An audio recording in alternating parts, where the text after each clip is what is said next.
Hey, everybody. We are just about to tune in for The Leap. My hair is looking real big this week, and it should be a good one. So give us a few minutes while we get set up, and we'll get this thing going. All right. See some folks trickling in. For those of you who are joining us, we're just going to get started in a few minutes here, and we'll get this. Here we go. We did it. There it is. Hey. Hello, how are you? Good. It's so great to meet you. Thank you again for taking the time. I really appreciate it. Of course. I'm so excited. I watched some other interviews in preparation and I love the content. So I'm really excited and honored to be a part of it. Awesome. Thank you. I appreciate that. Of So course. as folks are just trickling in here, I'll Sure. just do like a quick little upfront introduction Sure. and then we'll get it going as people come and go. So Awesome. super excited about our guest today.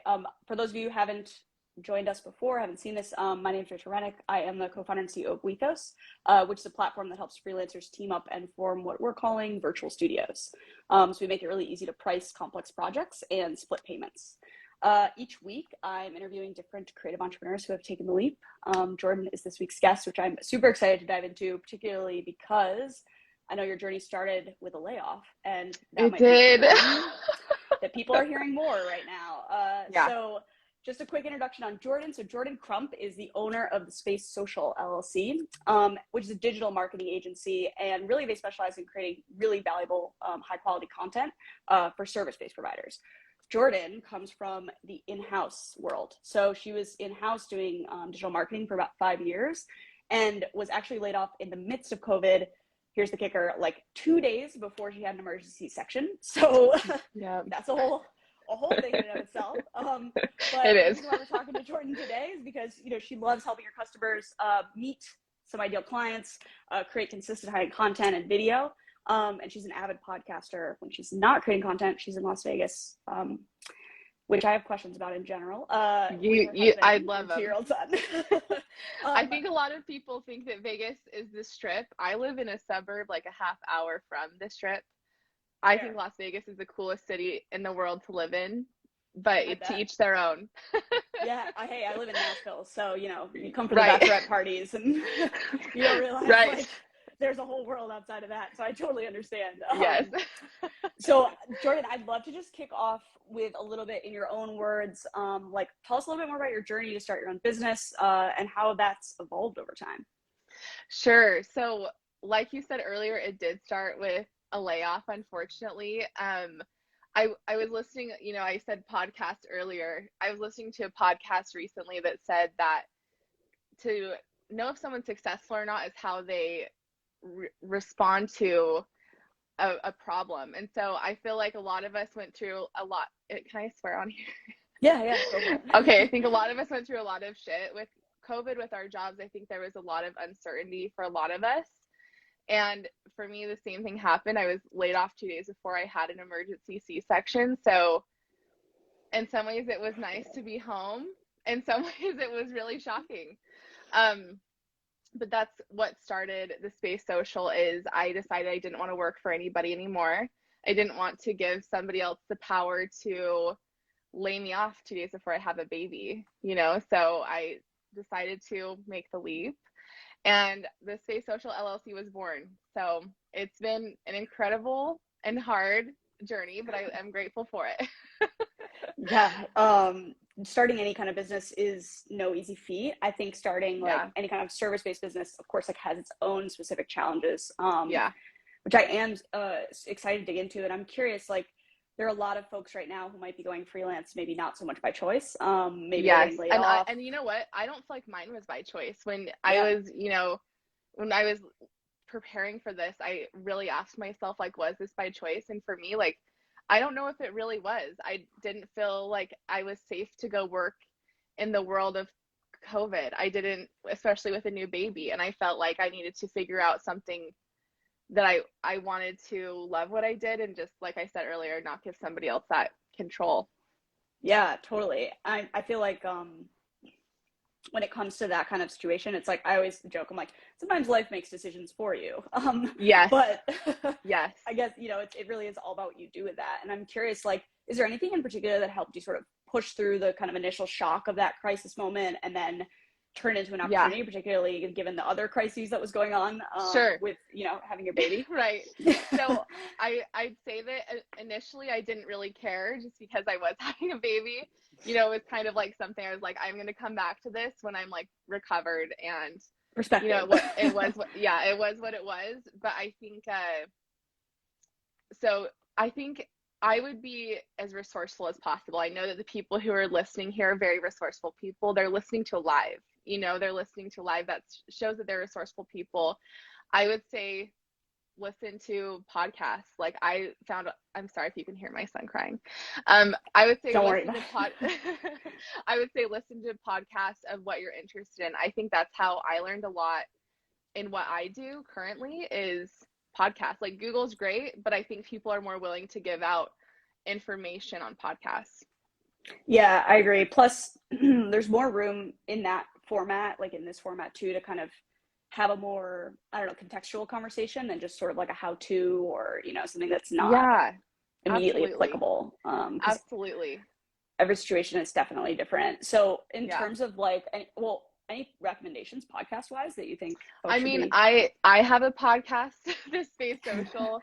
I would just say something I'm conscious about. I would say just search like keywords that you like and see what comes up. But my advice for podcasts would be conscious about the people who you're consuming it from. So I try and not only consume content from white people. I'm trying to consume them from queer people, from people of color, and making sure I'm getting a perspective from everybody, because I think that's how you have a more well-rounded business.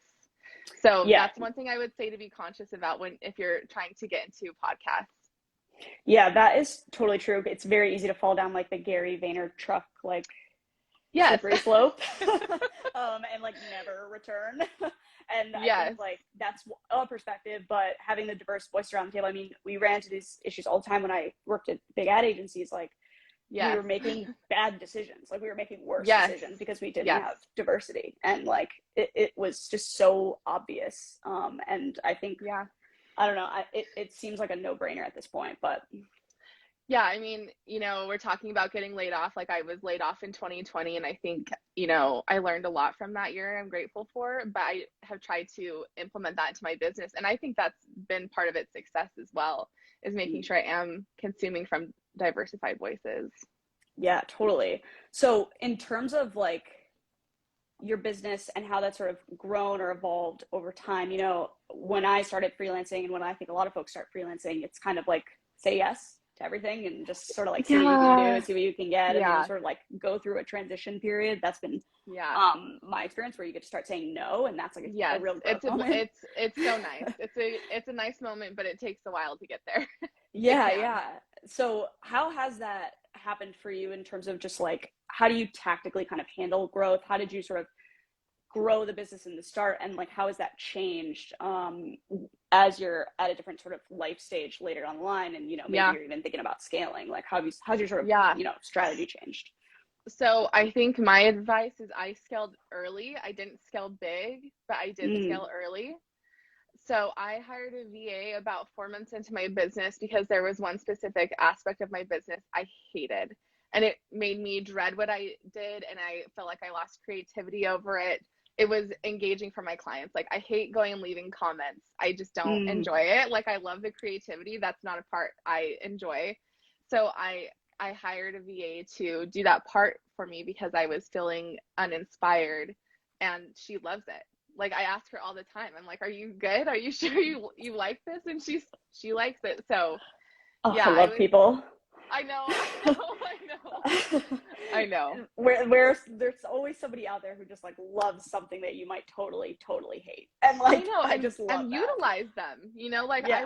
I love utilizing her and using her talents, and she's local to Las Vegas as well, so I wanted to hire someone in my community. So I would just say maybe if you have like a teeny task that you hate, like get out, just and it's cool to see how you show up. I feel like you show up a little bit differently when, I was paying her $20 an hour, at the time for 4 hours a month. It wasn't like a crazy investment, but it made my job easier. So that's Yeah. probably my advice.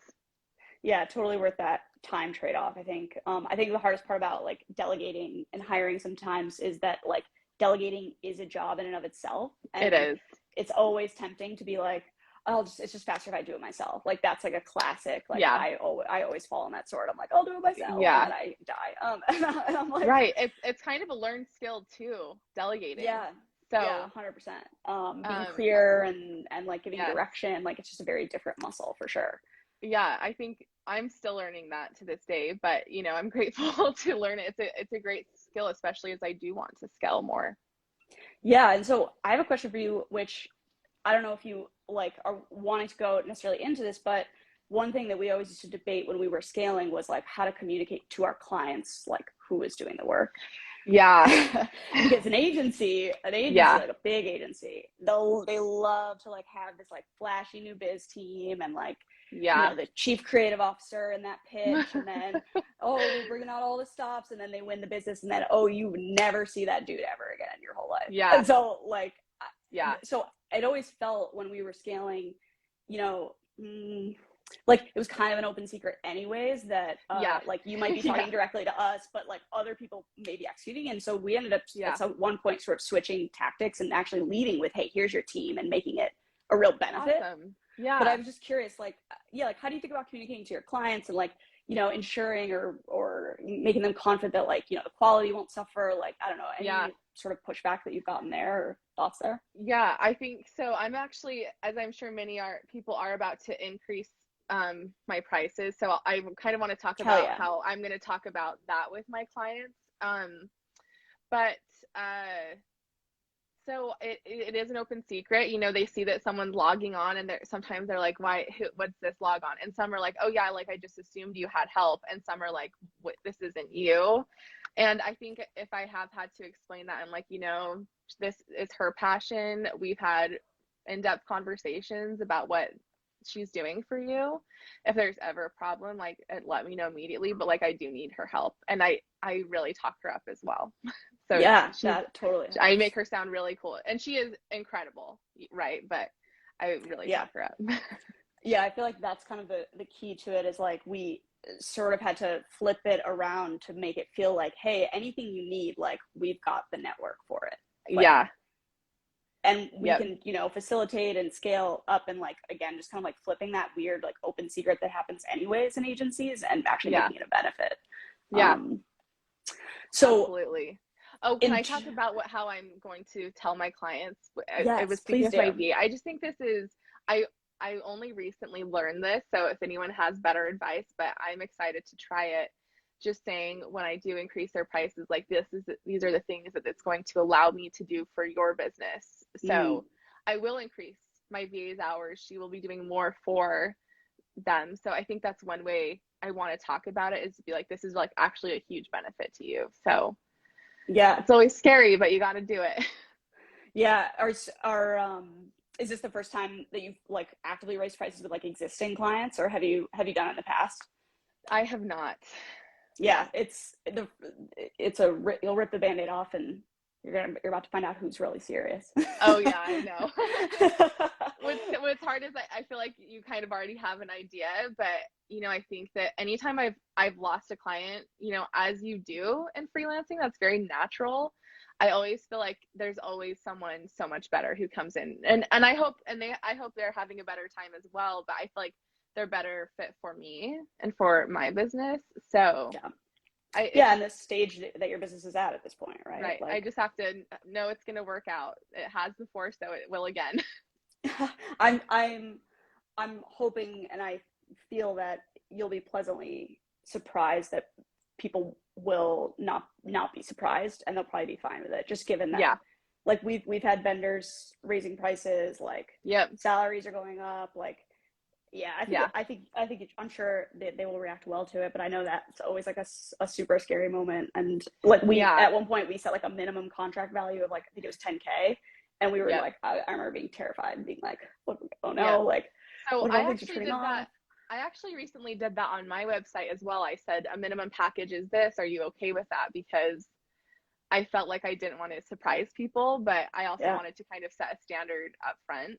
So it just kind of weeded more people out for me. Yeah, for sure. And honestly, I think it's helpful on both sides. Like, Yeah, as agreed. much, like, people want to know, like, how much is this going to cost? And they Yeah. want to have that understanding, like, pretty much up front. Saves everybody Yes. time, we found Yeah. at least. Yeah. So I want to talk a little bit about specifically social media management, because I think, like, well, so I will just say this: our most popular scope template on Wethos is social media strategy and management. Amazing. Yeah. And Not I surprised. get that, because yeah, I Yeah. mean, like, content Every is business owner queen. has to do it. Yeah, totally. Yeah. So I was curious, like, this has been kind of an ongoing debate. I've also been seeing, on Twitter, this horrible website where I hang out, unfortunately for me. And I hate Twitter. I don't take clients who are on Twitter, by the way. I not like fun over there. I I can't. do I'm not like, recommend. and just like for my health, I'm like, I can't have Twitter management clients. Yeah, like I do not recommend. Yeah. I would say, like, but I am curious about this debate. Okay, so Sure. especially with social media management, how much do you think clients are typically vetting, like, your past client work for other brands versus, like, your own social media presence? Like, I've heard people go as far as to say, like, I won't hire a social media manager if they don't have, like, a massive following themselves. And I'm like, who has the time? Yeah. So, I think that's interesting. I think that when I first like heard that argument, especially as a new social media manager, is it okay if I speak to social media managers and Go then for it. because I think that you have social media managers here. So I don't have a grand amount of followers, but just assume that you're making like that even 1% of your followers are your clients, you're hopefully making a living. So like it's gonna be okay. Like when people say that, I'm always like, it's gonna be okay. Like even if 1% of your followers, it's gonna be good.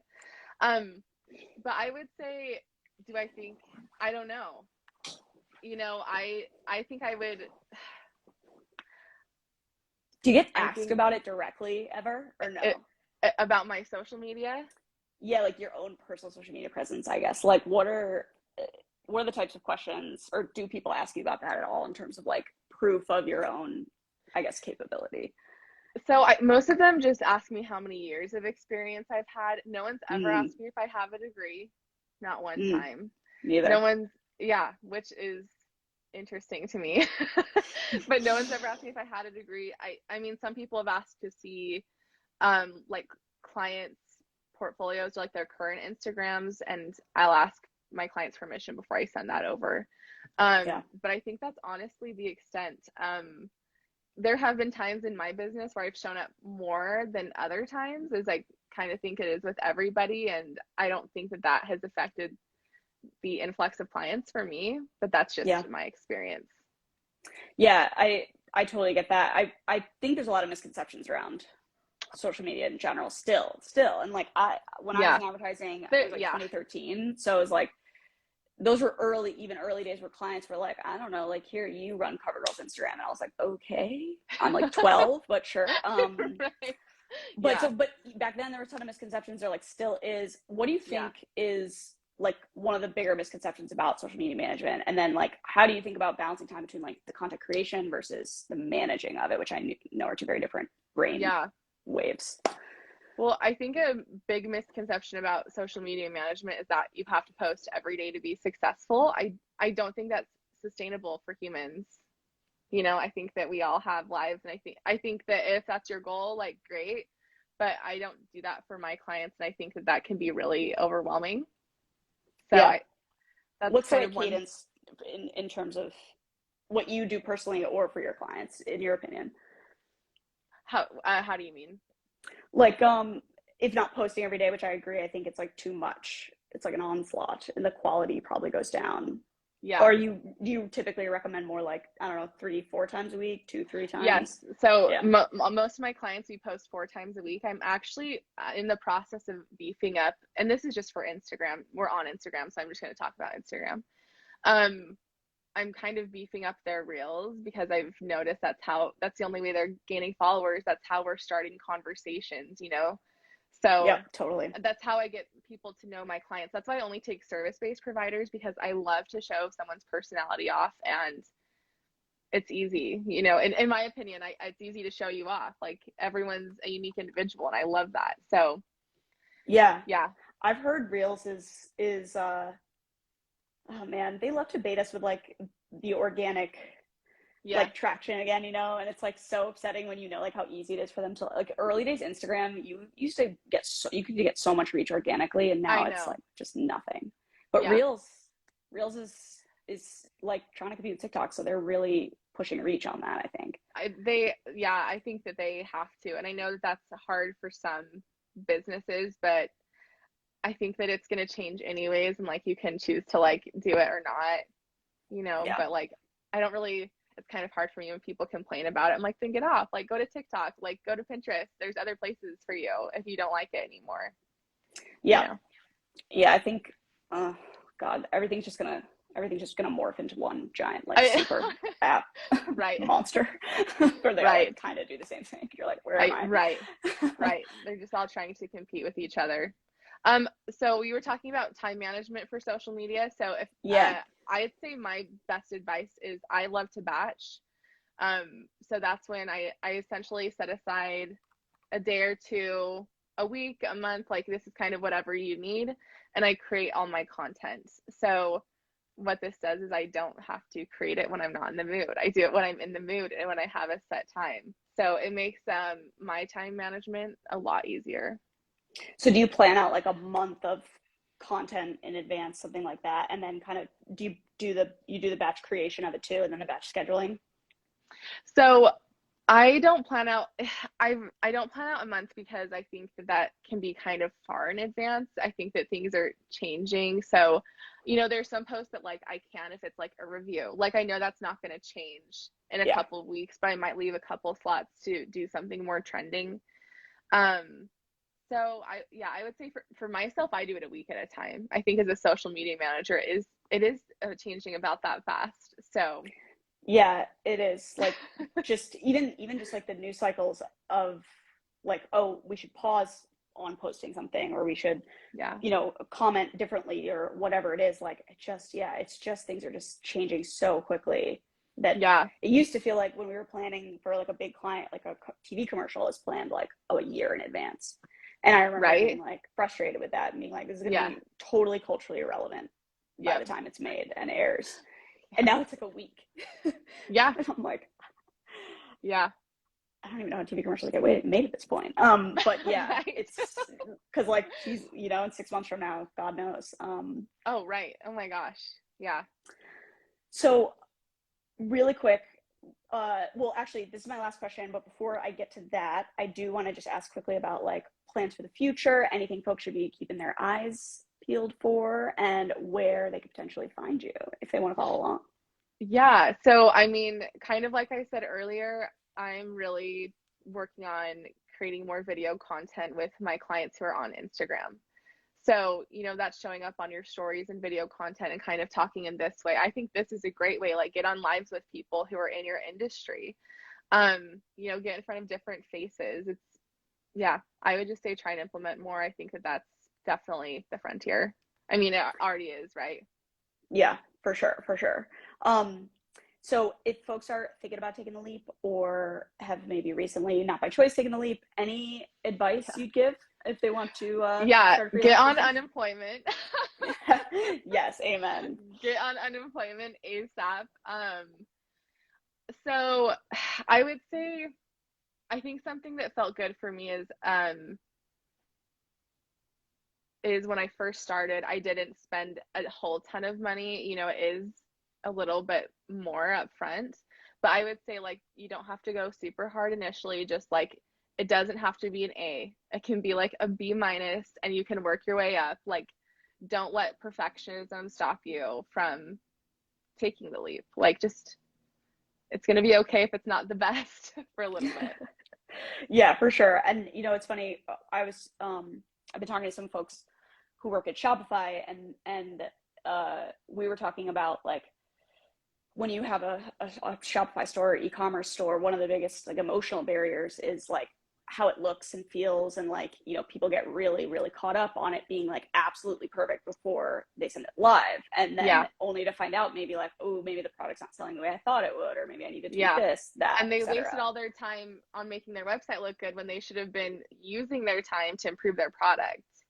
Yes, 100%. So I So couldn't agree more. I think like get like we call that like MVP, like minimum viable product. Like yeah, get the yes, website up, that's great. whatever you Yeah. got to do. Even before you have a website, honestly, like just doing the Yeah. outreach, Yes. starting to talk to people, I think really helps. But yeah, I love that Yeah. advice. I think people definitely get caught up on that and then they let it get in their way. And they become sort of like paralyzed by it. So Yeah, it's super unfortunate. And then we don't have your talent. Like you know, cool things happen when you put your talent out there. You get to meet people and do things like this, like enjoy those opportunities. It's really cool.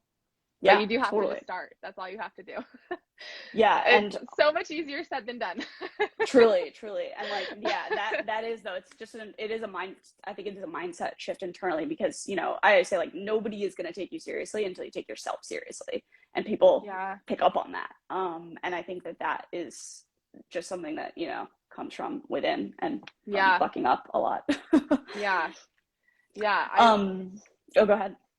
Oh, I was just gonna say if you're like nervous to have a presence on social media, I would just make like a close friends account on your personal account or something and just practice posting to there so only you can see, just like practice. That helped me when I was starting. It was still nerve-wracking and I'd done it for 5 years. So I love that. That's really good advice. Yeah, it yeah. is nerve-wracking to post your own content. It's like feels like a little bit of like your soul that's out there, and then you're Yeah, like, it here, like, does. crush it, please.